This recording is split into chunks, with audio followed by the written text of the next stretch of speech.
సమయము లేదు. ఆ యుద్ధాలు ఎప్పుడైతే ఆగిపోతాయో, ఆ మందిరం ఎప్పుడైతే కట్టబడుతుందో ఆ మరుక్షణము రాకడ వస్తుంది.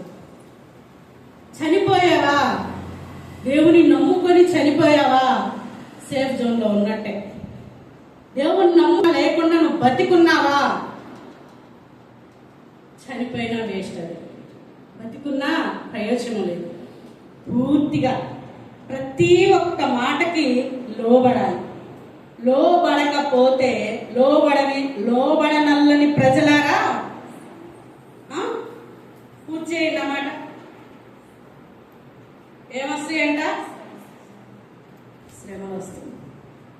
మనం అనుకుంటాం ఈ లోకంలో ఈ యాత్రలో, ఈ జీవిత యాత్రలో మనకి ఇంట్లో వచ్చే సమస్యలు, లేకపోతే మనకి ఉద్యోగం లేక ఆర్థిక ఇబ్బందులు ఉన్న సమస్యలు, ఇంకా ఇతర సమస్యలే మనకి సమస్యలు, శ్రమలు అనుకుంటున్నాము.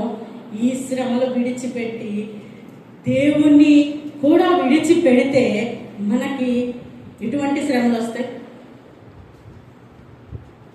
నేను ఒకటి చూశాను. పరలోక రాజ్యానికి పోయేటప్పుడు ఒక దారి ఎలా ఉంటుందంటే ఇలా ఉండి అలా వెళ్తుంది. ఓకేనా? కరెక్ట్గా చూడండి. పరలోక రాజ్యానికి దారి ఎలా ఉంటుంది? ఇట్లా ఫస్ట్ డౌన్ అయ్యి తర్వాత పైకి వెళ్తుంది. ఓకేనా? నరకానికి వెళ్ళే దారి ఎలా ఉంటుందంటే డౌన్ అవుతుంది కదా, హైట్లో ఇలా వస్తుంది. ఫస్ట్ హైట్ వచ్చి తర్వాత డౌన్ అవుతుంది. నిచ్చెన ఉందనుకోండి, ఫస్ట్ నరకాన్ని చూద్దాం. నిచ్చెన ఉంది, హైట్లో ఉన్నప్పుడు నిచ్చెన ఎలా ఎక్కుతాం? స్పీడ్గా ఎక్కుతామా, స్లోగా ఎక్కుతామా? హైట్లో ఉంటే ఎలా ఎక్కుతామా? ఇమేజ్ చేసుకోండి. స్పీడ్గా ఎక్కుతాం, ఎందుకంటే మనకు కనిపిస్తుంది ఆ దారి. అవునా కదా? స్టెప్ తర్వాత ఇంకో స్టెప్ మనకు కనిపిస్తుంటే ఏం చేస్తాం? మనం స్పీడ్గా ఎక్కుతాం.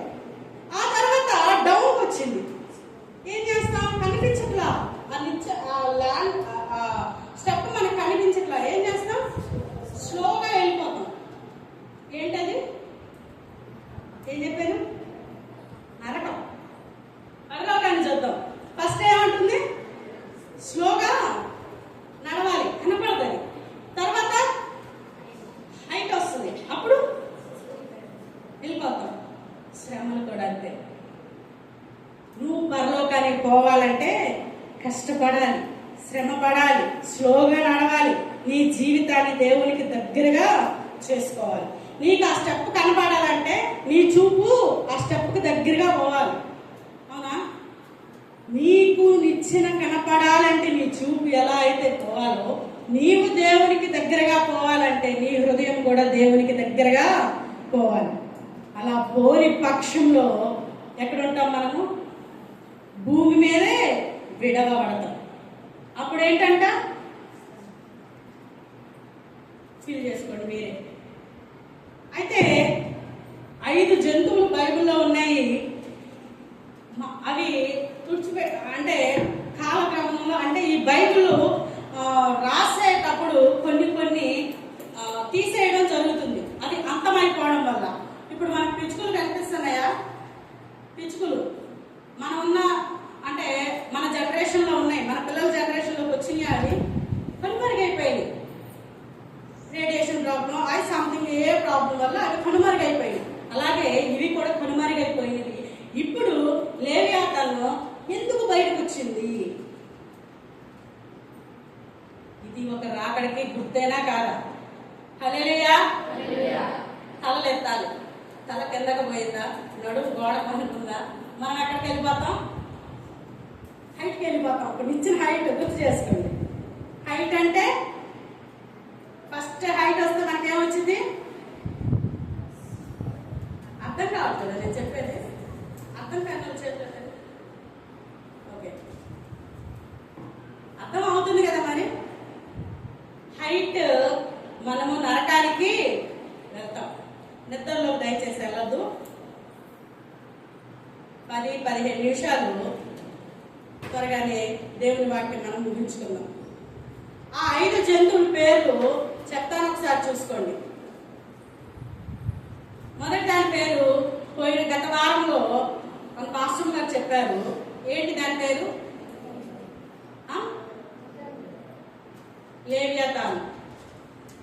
ఇది సముద్రంలో దేని గురించి పోల్చాలో అర్థం కాని ఒక జీవి. బైబిల్లో 6 చోట్ల దీని గురించి రాయడం జరిగింది. దాన్ని మొదటిగా ఏబు గ్రంథంలో మనం చూసాం గత వారంలో. రెండవది బెహమాత్. బెహమాత్ ఇది కూడా ఒక శక్తివంతమైన జంతువేనంట. ఇది కూడా ఏబు గ్రంథంలోనే 40వ అధ్యాయంలో ఉంది. 40:16 వచనంలో ఉంది. చదవద్దు, మీ తర్వాత చదువుకోండి. మూడవది రేయాం. ఇది కూడా సముద్రంలో ముసలితో పోల్చి ఉందంట. ఏంటిది? ఇది కూడా నా ఏబు గ్రంథము 41వ అధ్యాయము 1వ వచనంలో ఉంది. తర్వాత సంఖ్యాకాండము 23వ అధ్యాయం 22వ వచనంలో ఉంది. తర్వాత చదివి చెప్పండి నాకు. మూడవది డ్రాగన్. ఇది సముద్ర జీవి. ఈ రేయం అనేది అడవి మృగము, అడవి జంతువు లాంటిది. ఓకేనా? అడవి మృగము చూసారా మీరు? అంటే ఇవి కొమ్ములుండి అలా ఉంటుంది. ఖడ్గమృగం అంటామే, అది అలా పోయి ఉందంట. నాలుగోది బషిలిస్. ఇది పెద్ద నాగుపాము. ఇది యెషయా గ్రంథం 14:29లో ఉంది. ఈ 5 బైబుల్ గ్రంథంలో కనుమరుగైపోయినాయి అంట. ఇప్పుడు ఒకటి బయటకు వచ్చింది. అది ఎలా ఉందంట? అది దాని పడగ పైకి లేస్తే, దాని తల పైకి లేస్తే ఏమైపోద్దంట? ఏం కనిపించదు. ఖచ్చితంగా పోయినారు విన్నావు చెప్పాలి. ఏం కనిపించదు. సండే స్కూల్ పిల్లలు ఆపండి. ఏం కనిపించదు. అది పైకి లేస్తే ఏం కనిపించదు. ఏం కనిపించదు అని చెప్పింది. ఎవ్వరు వినలేదని మాట. దేవుని స్తోత్రం. ఎవ్వరు వినలా. ఒక్కరు వినలా. సండే స్కూల్ పిల్లలు చెప్తారు చూడండి. ఏం కనిపించదు మా క్లాప్స్ కొట్టండి. వాళ్ళు పిల్లలను చూసి నేర్చుకోవాలి. ఏం కనిపించదు? సూర్యుడే కనపడు. సూర్యుడు కనపడకపోతే మనం భూమి మీద ఏం చేస్తున్నాం అర్థమైందా? కరెంట్ పోతే మనకేమన్నా అర్థమైందా? ఒక్కసారి జ్ఞాపకం చేసుకోండి. మన జీవితాలు ఏంటి, మనం ఏంటి, ఏ స్థితిలో ఉన్నాము, ఇంకా ఏ స్థితిలో ఉన్నాము, ఇంకా కిందకు పోయే స్థితిలో ఉన్నామా? లేదంటే దేవుని మాటకి, దేవుని పిల్లలు చెప్పిన మాటకి లోబడి మన జీవితాలను మనం మార్చుకుంటున్నామా? మీకు అప్పచెప్పిన పని ఏంటో మీరు కరెక్ట్గా చెయ్యమనే దేవుడు చెప్తున్నాడు. దేవుని బిడ్డలు ప్రవక్తలుగా కూడా చెప్తున్నారు. వాటికి మనము లోబడాలి. చేపల కంటే శ్రేష్ఠులు కారా మీరు? పక్షుల కంటే శ్రేష్ఠులు కదా మనము? చీమల కంటే శ్రేష్ఠులు కదా మనము? అవునా కదా? చీమ కుట్టిందనుకో ఏం చేస్తాం? నలిపేసి చంపేస్తాం. అంటే చీమ మన చేతిలోనే చచ్చిపోయే శక్తి మనకుంది. కానీ దేవుడు బైబిల్లో చీమలు చూసి నేర్చుకోమంటున్నాడు, బుద్ధి తెచ్చుకోమంటున్నాడు. మనుషులు చెప్పిన మాటే నేర్చుకొని బుద్ధి తెచ్చుకోము. చీమలు చూసి మనం బుద్ధి తెచ్చుకుంటామా? మనం నలిపితే చనిపోయే చీమలు. చేపలు సీమోను వల వేయగానే చేపలు పడలా. దేవుడు వచ్చి ఆజ్ఞ చెప్పగానే వల వేస్తే 2 పడవల నిండా చేపలు. ఎవరి మాటకు లోబడ్డాయి చేపలు? చేపలు మనం ఏం చేస్తాం? తోక, తల, రెక్కలు కట్ చేసి చక్కగా మనము తింటాం. అవి కూడా మన చేతిలో చిన్నవే. మనకి దేవుడు ఇంత చక్కని జీవితాన్ని ఇచ్చాడు. కానీ మనం ఇంకా ఇంకా లోబడకుండా ఉన్నట్లయితే దేవుడికి మనము మాత్రము ఎప్పుడూ లెక్క అప్పచెప్పాల్సిన వాళ్ళమే అవుతాం. ఎవరు చెప్పారా? మనకంటే పెద్దవాళ్ళు చెప్పారా? మనకంటే చిన్నోళ్ళు చెప్పారా? ఆమె చెప్పిందా ఈయన చెప్పాడా అనేది కాదు. మనకి దేవుడే చెప్పాడు మాట అని మనం దానికి లోబడి మనము ముందుకు వెళ్ళాలి. తర్వాత రాకడ రాలేదు అని అనుకుంటున్నాం కదా, మనము రాకడ వచ్చింది. కొన్ని గుర్తులు జరిగినాయి. రెండవ యుద్ధం జరిగిందా లేదా? జరిగింది కదా, చదువుకున్న వాళ్ళకి తెలిసింది. రెండవ యుద్ధం జరిగింది, మనం కొట్టలేదు లేదు, మనకి చదువుకున్నామని. అయితే దేవుడు ఆ యుద్ధంలో కూడా టైము, డేటు, నెల, ఇయర్ అన్నీ చెప్పాడంట. ఫలానా రోజు ఫలానా తేదీన ఫలానా సమయంలో అని. మొదటి ప్రపంచ యుద్ధము జరిగినప్పుడు కొన్ని లక్షల మంది చనిపోయారు, అయినా మార్పు రాలా. అది మనం అనుకుంటాం కొన్ని రాజ్యాల కోసమో కొన్ని హక్కుల కోసమో యుద్ధాలు జరుగుతుంది. దేవుని ఆజ్ఞ లేనిదే, దేవుని మాట లేనిదే యుద్ధాలు జరగవు. ప్రతిదీ దేవునికి లోబడి ఉన్నది. అది కూడా మనకు ఒక రాకడ గుర్తే. రెండవ యుద్ధం కూడా జరిగింది, అది దానికి సమయం చెప్పాడు దేవుడు. 11వ రోజు 11వ తేదీన 11వ గడియన ఖచ్చితంగా జరిగిద్ది అని ప్రకటన గ్రంథంలో 16వ అధ్యాయం 12-14 చదివితే మనకు అర్థమైంది. సమయం మనకి దేవుడు చెప్పే చేస్తున్నాడు. చెప్పకుండా ఏది కూడా దేవుడు చేయడంలా. అప్పుడు మనము మాటకి లోబడాలా లేదా? నదులు రక్తంగా మారుతాయని బైబిల్లో ఉంది, మారిందా లేదా? చరిత్ర చదివితే తెలిసిద్దది మనకి. నదులు రక్తంగా మారినాయి. తర్వాత చేపలు చనిపోయి బయటకు వస్తున్నాయి. ఎప్పుడు జరిగింది అది? ఎప్పుడు జరిగింది? ప్రజెంట్ ఇప్పుడు జరుగుతుంది. చేపలు ఎందుకు చనిపోతున్నాయో సైంటిస్టులకి అర్థం కావడం. గత వారం మనం విన్నాం, ఆ పెద్ద జంతువు వల్ల ఆ చేపలు కూడా తట్టుకోలేక చనిపోయి బయటకు వస్తాయి. అది కూడా బైబిల్ గ్రంథంలోనే ఉంది, ప్రకటన 8వ అధ్యాయంలో ఉంది. ఇవన్నీ మనము చదివితేనే అది మనకి అర్థమవుతుంది. మనము ఎప్పుడైతే దేవుని మాటకు లోబడతామో అప్పుడే మనము రాకడ సమయంలో బ్రతికి ఉంటే ఎత్తబడతాము, చనిపోయి ఉంటే మార్పు చెంది దేవునితో పాటు వెళ్ళగలుగుతాం. ఇటువంటి ధన్యత మనకి కావాలి. దేవుని వాక్యంలోకి వెళ్దాము. దావీదు గారి గురించి మనం అనేకమైన విన్నాము ఇప్పుడు దాకా. దావీదు గారు ఎలాంటి వారంటే ఆయన కొన్ని లక్షణాలు, ప్రత్యేకమైన లక్షణాలు ఉన్నాయంట. ఏమున్నాయంటే ఆయన అందరితో యుద్ధం చేసే సమయంలో కానీ విడిగా అయినా సరే అందరితో కలిసి పడుకోవడానికి పడుకుంటాడు, కానీ అందరూ లేచే సమయానికి ఆయన అక్కడ ఉండడంట.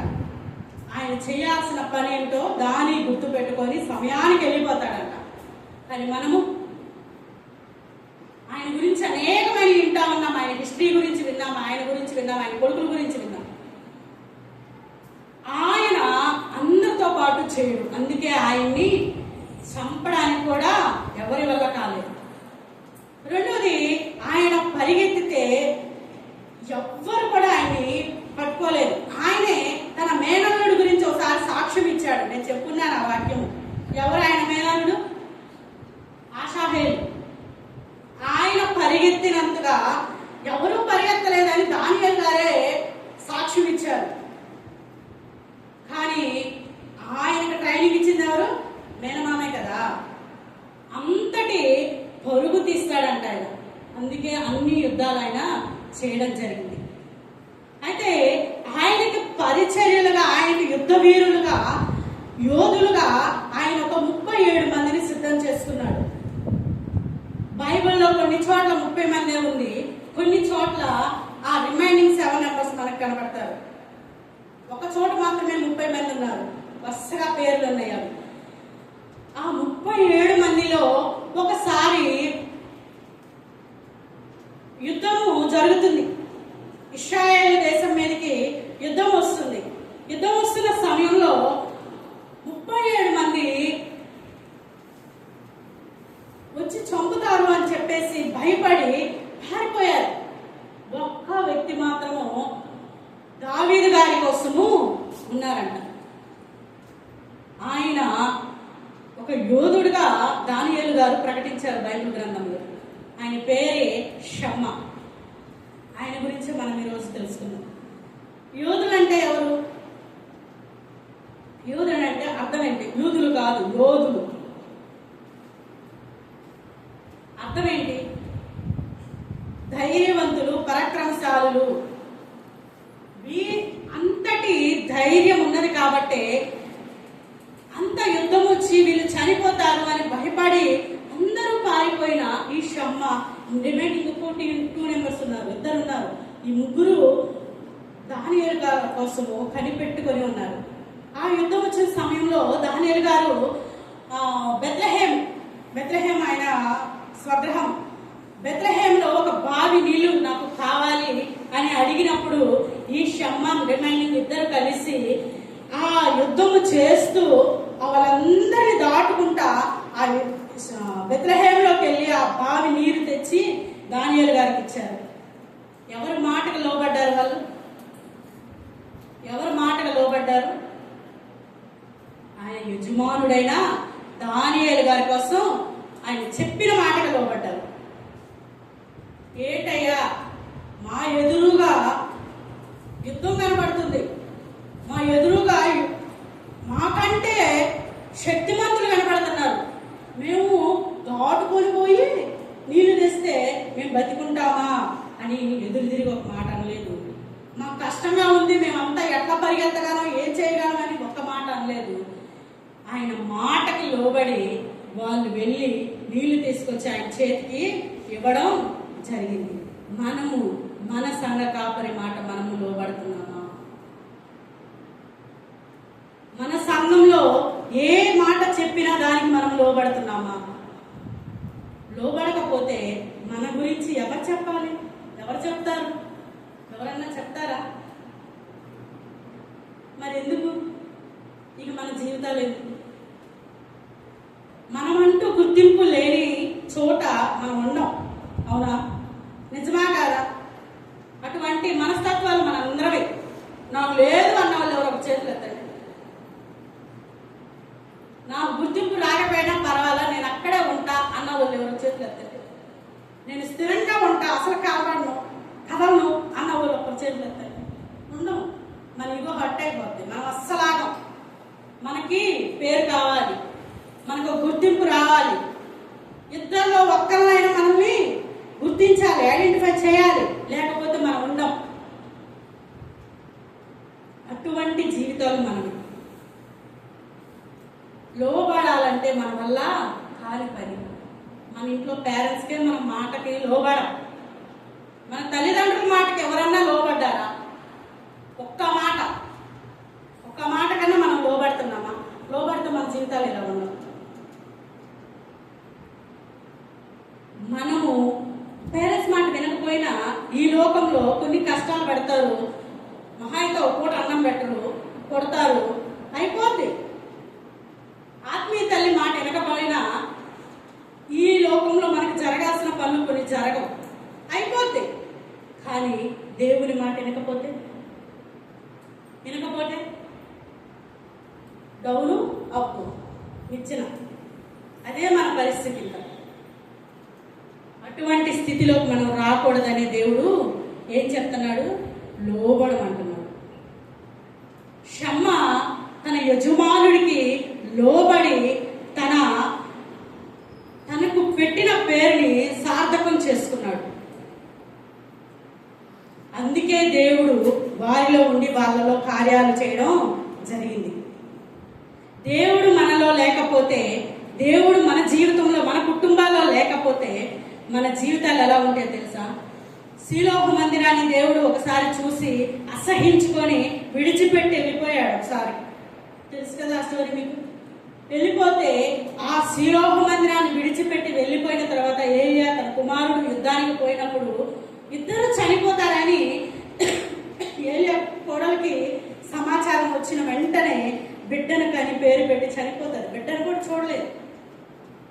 అంటే దాని అర్థం శిలోహు మందిరంలో దేవునికి లోబడక ఉన్నారు కాబట్టి దేవుడు మందిరాన్ని విడిచిపెట్టి వెళ్ళిన మరుక్షణము అక్కడ ఏం జరిగింది? మరణం జరిగింది. దేవుడు మన జీవితంలో, మన కుటుంబంలో, మన సంఘంలో లేకపోతే మనం ఏం చూస్తాం? మనం కూడా మరణమే చూస్తాం. ఆ మరణం ఎటువంటి మరణం? బతికే ఉంటాం కానీ పరలోక రాజ్యానికి చేరలేని మరణం అది. ఇటువంటి స్థితి మనం మాత్రం ఉండకూడదు. 2 సమూయేలు గ్రంథము 23వ అధ్యాయము 2 సమూయేలు గ్రంథము 23వ అధ్యాయము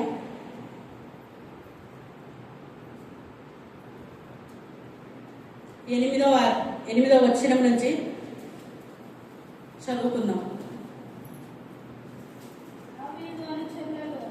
దావీదు అనుచరులను బలాఢ్యులెవరనగా వినాలి.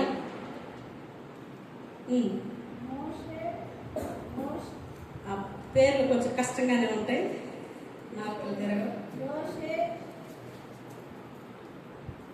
బలాఢ్యులు ఏషే, బెషబెతును, ముఖ్యుడగు తక్మోనీయుడు అతడు ఒక యుద్ధంలో 800 మందిని హతము చేశాడంట. 37 మంది యోధులు ఉండగా వాళ్ళల్లో 3 మాత్రమే దావీదు ఎంచుకున్నారు. వాళ్ళల్లో ఒక యోధుడు ఎవరు? యోషే. ఏంటంటే ఆయన ఎంతమందిని చంపాడు? ఒక యుద్ధంలో 800 మందిని చంపాడు. రెండో వ్యక్తి అహోహీయుడైన దోదో కుమారుడైన ఎలియాజరు. ఈయన ఎలాంటి వాడంటే ఫిలిష్తీయులు ఇశ్రాయేలును తిరస్కరించి ఢీకొని వచ్చినప్పుడు ఇశ్రాయేలును వెళ్ళిపోగా ఇతడు లేచి ఆ చెయ్యి తిమ్మిరి పట్టేంత వరకు కత్తి వదలకుండా యుద్ధం చేసిన ఒక యోధుడు. మూడో వ్యక్తే ఈ షమ్మ. ఈయన ఎవరంటే ఆగే కుమారుడైన షమ్మ. ఫిలిష్తీయులు అలసందుల చేనులో గుంపు కూడగా జనులు ఫిలిష్తీయుల ఎదుట నిలవలేక పారిపోయారు. అలసందులు పంట వాళ్ళకి చాలా ప్రాముఖ్యం ఇశ్రాయేల్ దేశంలో అప్పటిలో.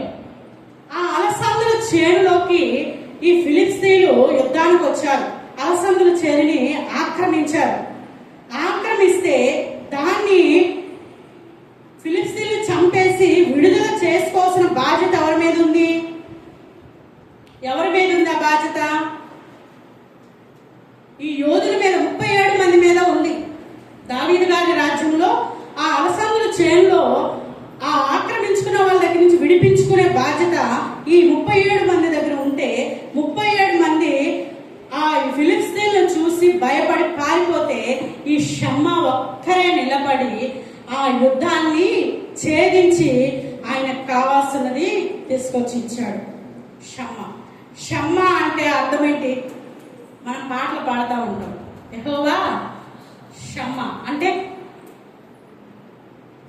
దేవుడు ఉన్నవాడు, ఇక్కడ ఉన్నవాడు అని అర్థం. మనము ఇంకొక అర్థం ఏంటంటే వినుట, తెలుసుకొనుట కూడా ఉంటేనే కదా వినేది, తెలుసుకునేది, అక్కడ ఉన్న ప్రాబ్లం ఏంటనేది. అది దానికి అర్థం. దేవుడు వినాలి, తెలుసుకోవాలి, ఉండాలి అంటే మొదటిగా షమ్మాలాగా నువ్వు కూడా దేవునికి లోబడి నీ పని నువ్వు చేయాలి. నీకు అప్ప చెప్పిన పని ఏంటో నీకు తెలిసింది. నీకు తెలియకుండా ఏ పని ఉండదు. ఆ పనిని నువ్వు ఎప్పుడైతే నెరవేరుస్తావో అప్పుడే దేవుడు నీకు ఏమిస్తాడు? రాకడ సమయంలో పరలోక రాజ్యాన్ని నీకు స్వతంత్రించుకునే హక్కుని నీకు ఇస్తాడు. లోబడకపోతే ఏమైపోతాం? మనము మరణము చూస్తాం. మరణము చూడకుండా మనము జాగ్రత్తగా దేవుని మాటకి మనము లోబడాలి. రాత్రి నుంచి వింటున్న మాట అదే ఏంటి? లోబడ్డం. మనం ఇంకా లోబడలా. మనము లోబడిన వారమైతే మన కళ్ళ ముందున్న పనులు కనపడతాయి, మన కళ్ళ ముందున్న సమస్య మనకు కనపడుతుంది, మనము చేయాల్సిన పని మనము చేయగలుగుతాం. మనం లోబడలేదు కాబట్టి ఏదో ఆచారంగా వస్తున్నాము, పోతున్నాము, ప్రజెంట్ వేయించుకొని వెళ్తున్నాము. మనం ఎప్పుడైతే లోబడతామో మనకు చెప్పకపోయినా మన కళ్ళ ముందున్న పని మనము నెరవేరుస్తాం. అవునా కాదా? అవునని కానీ కాదని కానీ చెప్పని వారు మరణించిన వారితో సమానం. ఎక్కడైనా విన్నారే కదా? ఇంకా చెప్పకపోతే నేనేం చేయలేదు. ఓకే, 2 సమూయేలు గ్రంథంలోనే 23:13 చూద్దాము.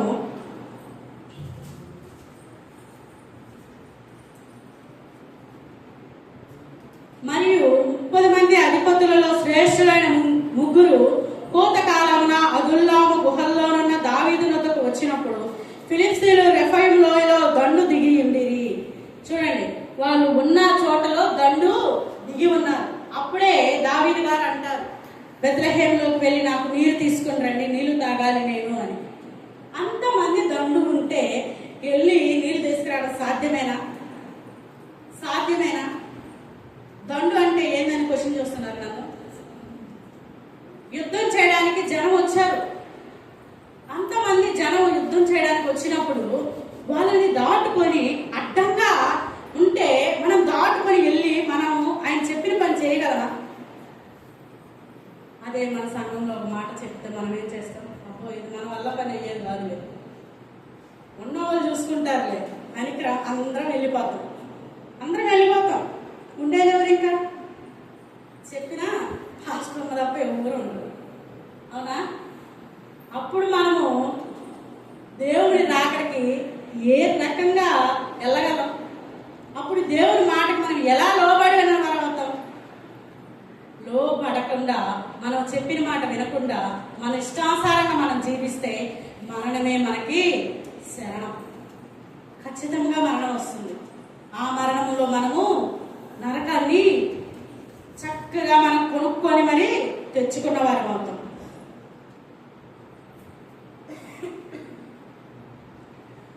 ఈయన షమ్మా గారిలో దేవుడికి దావీదు గారికి లోబడి జీవించారు కాబట్టి ఆయనలో కొన్ని లక్షణాలు మనం చూద్దాం. ఆ లక్షణాల్లో ఒక్క లక్షణమైన మనలో ఉన్నదా లేదా? దేవుని గురించి మాత్రమే. లోకపరంగానో అమ్మో మాకు దెయ్యాలంటేనో లేకపోతే చీకటంటేనో లేకపోతే ఇంకోటి అంటేనో కాదు. దేవుని పరంగా నీకు ఆ లక్షణాలు ఒకటైనా ఉందా లేదా చెక్ చేసుకుని దేవుని వాక్యం ముగించుకుంది. షమ్మా గారు భయము ఎరగని వాడంట. అందుకే అంతమంది యోధులు ఉన్న మంద వచ్చిన యుద్ధం చేయడానికి ధైర్యంగా వెళ్ళాడు. భయము ఎరగని వాడు. నీకు భయము లేదా? భయము ఉందా? Question mark. భయం ఉన్నవాళ్ళు అంటే ఇంకా నువ్వు దేవునికి లోబడలా. దేవునికి లోబడితే భయం ఉండదు. రెండోది, తొనకని విశ్వాసము గలవాడంట. ఏంటంట? నోరు తెరవాలి. ఇంకొక అరగంట చెప్తాను నేను సమాధానం చెప్పకపోతే. ఏంటి రెండోది? తొనకని విశ్వాసం. అటు కానీ ఇటు కానీ చలించకుండా ఉండే దృఢమైన విశ్వాసం నీకుందా? ఆ విశ్వాసం మనకుందా? లేకపోతే మనలో ఏం లేదు, లోబడని స్వభావం లేనట్టే. ఇవన్నీ లోబడని దానికే. చెక్ చేసుకోండి. అందుకే చెప్పా, ఆ లక్షణాలు మనలో ఉన్నాయా లేవా? అవి లేకపోతే మనం ఈ రోజు నుంచి దేవునికి, దేవుని బిడ్డలకి మనము లోబడి జీవించాలి. మూడోది, ఎన్నడూ వెను తిరగకుండా ముందుకు పోయే మనిషి. ఏ కష్టం వచ్చినా సరే వెనక్కి తిరగకుండా ముందుకు వెళ్ళే మనిషి ఈ షమ్మ. మనము వెనక లోయ ఉంటే 2-3 సార్లు చూసుకొని అమ్మో చివరి అంచున ఉన్నానా లేకపోతే కొద్ది మధ్యలో ఉన్నానా చూసుకొని వస్తాం. గాలి పడితే గమకం లోపల పోతానేమో అని. అవునా? వెనక్కి తిరుగుతున్నామా? లోకంలోకి వెనక్కి తిరగడం అంటే మన విశ్వాస జీవితంలో నుంచి మనం లోకంలోకి తిరుగుతున్నాము లేదా అనేది మనము చూసుకోవాలి. తిరగకుండా ఉన్నామంటే దేవునికి మనం లోబడినట్లే. వెనక్కి తిరిగామా దేవునికి లోబడకుండా జీవిస్తున్నామని. నాలుగోది పౌరుషం గలవాడు. దేవుని గురించి పౌరుషం కలిగిన వ్యక్తి. మనం తిట్టిన వారి గురించి మనం పౌరుషంగా ఉంటాం. మనల్ని నిందించిన వారి గురించి మనం పౌరుషంగా ఉంటాం. మనల్ని ఇబ్బంది పెట్టిన వారి గురించి మనము పౌరుషంగా ఉంటాం. దేవుని గురించి మనం ఎప్పుడు పౌరుషంగా ఉన్నాం. పౌరుషంగా లేకున్నా సరే మనము దేవునికి లోబడినట్లు. పౌరుషం అంటే అన్యుల్లోకి మనం వెళ్ళినప్పుడు దేవుని గురించి నువ్వు గట్టిగా చెప్పగలుగుతున్నావా? పౌరుషంగా గట్టిగా దృఢముగా నీ దేవుని గురించి నువ్వు విశ్వాసంగా చెప్పగలుగుతున్నావా? అదే పౌరుషం. ఐదవది, ఇవన్నీ చూసి దేవుడు యెహోవా కలుగు చేసిన గొప్ప రక్షణకైనా కారకుడయ్యాడు. మనకి రక్షణ కలుగు చేశాడు దేవుడు. కలుగు చేశాడా లేదా? కలుగు చేశాడన్న వాళ్ళందరూ హల్లెలూయా. నిద్రపోతున్న వాళ్ళందరూ హల్లెలూయా. నిద్రపోతున్నారు కానీ కొంచెం అటు ఇటుగా ఉన్నారు. మనము దేవుడి రక్షణ కలిగి ఉన్నాము, కానీ ఆయన ఇచ్చే గొప్ప రక్షణని పొందుకోలేకపోతున్నాం. ఏ రక్షణ పొందుకుందాం? మనము బాప్తీసం అనే రక్షణ మనము పొందుకొని ఉన్నాం, కానీ ఆయన ఉచితమైన కృపతో మన జీవితాలకి ఈ లోక మాలిన్యం అంటకుండా ఆయన మనం రక్షించే రక్షణ ఇస్తే దాన్ని మనము పోగొట్టుకొని జీవిస్తున్నాం. దానికి కారణము మనము దేవునికి లోబడకపోవడం. ఈ రోజు నుంచైనా మనము దేవునికి లోబడకపోతే రాకడ రాలేదు, మనకి ఏమీ కాలేదు అని ఇంకా నువ్వు జీవిస్తూ ఉన్నావేమో, అలా తలంచుకుంటూ ఉన్నావేమో, దేవుడు ఆ యుద్ధాలు ఆపిన మరుక్షణము మనకు రాకడొస్తుంది. నువ్వు ఎక్కడ ఉంటావు? నీ కుటుంబం ఎక్కడ ఉంటుంది? నీ పిల్లలు ఎక్కడ ఉంటారు? ఒకసారి జ్ఞాపకం చేసుకొని భయముతో వణుకుతో దేవుని సన్నిధిలో మనము లోబడి జీవించాలి. ఈ దినం నుంచి లోబడి జీవించకపోతే దేవుని ఉగ్రత మనం ఖచ్చితంగా చూస్తాం. అంతరించిపోయిన జంతువులు ఒక్కోటి బయటకు వస్తున్నాయి. అదే దేవునికి రాకడ గుర్తులు ఇంకా కనపడుతూనే ఉన్నాయి. ఆలస్యం అవుతుందని నిర్లక్ష్యం చేసిన నీవు నేను ఖచ్చితంగా మనము హైట్లో ఉన్న నిచ్చెన ఎక్కి ఈజీగా నరకానికి వెళ్ళగలుగుతాం. ఈ దినం నుంచే మనము ప్రతి దానికి లోబడి జీవించే విధంగా మనం అందరము ఉందుముగా రా. చిన్న ప్రార్థన చేసుకుందాం. కృపాసత సంపూర్ణుడ గొప్ప పరలోకము తండ్రి, తండ్రి మీకు వెళ్ళలేని స్తోత్రాలు యేసయ్య. ఇదిగో తండ్రి, మేము ఇంతవరకు దేవా విన్న వాక్యంలో తండ్రి మేము ఇంకా లోబడక ఈ లోకంలో తండ్రి ఈ లోకం కోసం ఆశపడుతూ తిరుగుతున్నామేమో దేవా. ఒకసారి జ్ఞాపకం చేసుకున్నాము, దయతో క్షమించండి దేవా. మేము తెలుసుకోలేకపోతున్నామేమో దేవా, ఒకసారి జ్ఞాపకం చేసుకుని మమ్మల్ని క్షమించండి తండ్రి. తండ్రి ఈ దినము నుంచి అయినా దేవా మీకు మీ తండ్రి మీ మాట చెప్తున్న బిడ్డలకి మేము లోబడి జీవించే మనస్సులను మాకు ఇవ్వండి తండ్రి. మీకే స్తోత్రం యేసయ్య. ఇక్కడ విన్న ప్రతి ఒక్క బిడ్డ దేవా మరచిపోకుండా ఆ మాటలు జ్ఞాపకం చేసుకుంటూ దేవా లోబడి జీవించే తండ్రి గుణాన్ని మాకు దయచేయమని కోరుచున్నాం దేవా. విన్న ప్రతి ఒక్క బిడ్డ దేవ మరచిపోకుండా తండ్రి ప్రతి నిత్యం దాన్ని స్మరణ చేసుకుంటూ దేవా మీ మాటకు లోబడి మీకు సాక్షులుగా నిలబడి మీరు రాకడికి ఎత్తబడే మా తండ్రి జీవితాన్ని ప్రతి ఒక్కరికి మాకు దయచేయమని యేసు నామమున అడుగుచున్నాము తండ్రి.